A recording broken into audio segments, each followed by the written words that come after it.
নমস্কার, গল্পগুচ্ছ বাই সোমা চ্যানেলে আপনাদের স্বাগত।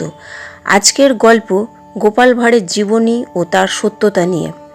ঊনবিংশ শতাব্দী গোড়ার দিকে বাংলা সাহিত্যে গোপাল ভাঁড়ের নাম সর্বপ্রথম উচ্চারিত হয়। বলা হয়ে থাকে, গোপাল যখন ছোট ছিলেন তখন তার বাবা মারা যান এবং তার মাও স্বামীর চিতায় সহমরণে আত্মাহুতি দেয়।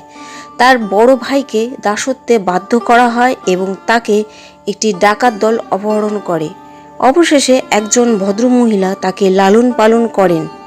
যৌবনে গোপাল পশ্চিমবঙ্গের কৃষ্ণনগরের রাজদরবারে ভাঁড় হিসাবে নিযুক্ত হন।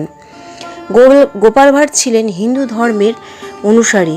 তার অসামান্য অবদানের জন্য রাজা ও রানী উভয় তাকে পছন্দ করতেন।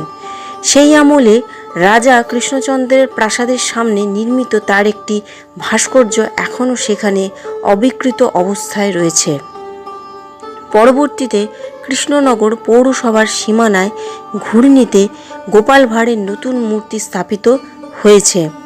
একটি উৎসে পাওয়া গেছে যে নদিয়ার রাজা কৃষ্ণচন্দ্র এবং শহরের সুরক্ষা ইনচার্জ শঙ্কর তরঙ্গের একজন সম্মানিত এবং পুরনো দেহরক্ষী ছিল, যাকে তার সাহস এবং জ্ঞানের জন্য রাজা বিশেষ মর্যাদা দিয়েছিলেন এবং সম্ভবত এটি গোপাল ভাঁড়ের অস্তিত্ব ছিল।